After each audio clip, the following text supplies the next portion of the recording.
Hi, I'm going to tell a story about perseverance in the face of adversity from my years working as a labor and delivery nurse. I worked on a 28-bed unit. We had beds for patients that were laboring. We had a area for high-risk pregnancies, people that were having issues with their pregnancy. We had a triage area, patients that were sent in from the doctor's office for evaluation, and we had surgical patients. Labor and delivery is a very unpredictable area. You might start out with scheduled people coming in, but you can't predict who's going to walk in the door and what they're going to have wrong with them when they do come in. This particular day started out as any other with our scheduled patients coming in, and it quickly progressed to kind of being out of control. Before you knew it, all 28 beds were filled, and there were actually people laboring in the waiting room. We never like to see that happen, but sometimes that just does. We can never close our doors. I worked 7 to 3:30 that day, and I did my best to give the best care that I could to these patients. Part of our job was taking call, meaning we had to take call shifts to cover areas of need where they might be short-staffed or might need additional nurses coming in.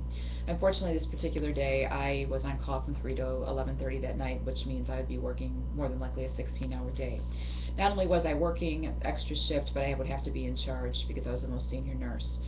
Charge nurse means that you are responsible for making the assignments, for problem solving, troubleshooting, keeping the doctors happy, moving in the anesthesiologist as well. I also had to take patients that day just because of the amount of the lack of staff that I had and the amount of patients that were in the department. One of the patients that I was watching began to have severe complications, and she needed an emergency C-section. Usually with the C-section, there's 2 nurses or a nurse and a scrub tech that have to be in there. One of them is actually scrubbed in, sterile field, passing up the instruments. The other nurse is there for circulating, running around, writing things down, getting things for the doctors and the anesthesiologists as needed. Because it was just me in there, I had no one else to help me out. I had to actually scrub in, which meant I had to think quick and figure out how I was going to get somebody else in there to help me out. Luckily, we're a teaching hospital, so we did have medical students that were there, and I had them come in and be my circulating nurses for me during this procedure. Even though I was scrubbed in and helping deliver this baby, the other nurses that were still coming to the door with problems, needing me to problem solve, needing me to figure out who was going to take the next patient or the next emergency that was coming in. Somehow I made it through the day. It was a very long and difficult day. I got out of there about 1 o'clock in the morning, and when I went to pick up my son the next day, he was at my parents' house. I thought, there's no way I can ever go back to this job.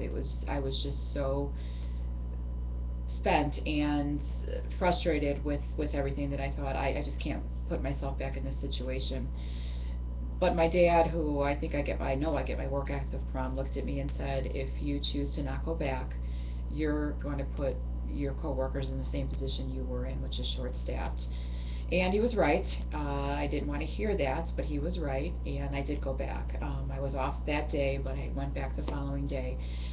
And to my surprise, I was able to hear some great feedback from the other doctors, the anesthesiologists, and the nurses that I was leading that night. When you're going through it all, you don't think anything is going right. You don't think you're making good decisions, and you don't think that there were good outcomes, but there were. And it was just very nice to hear that feedback from people, for myself to hear that the choices that I made were good, and that really nothing bad happened, and that everybody was taken care of the best we could with the amount of staff that was there.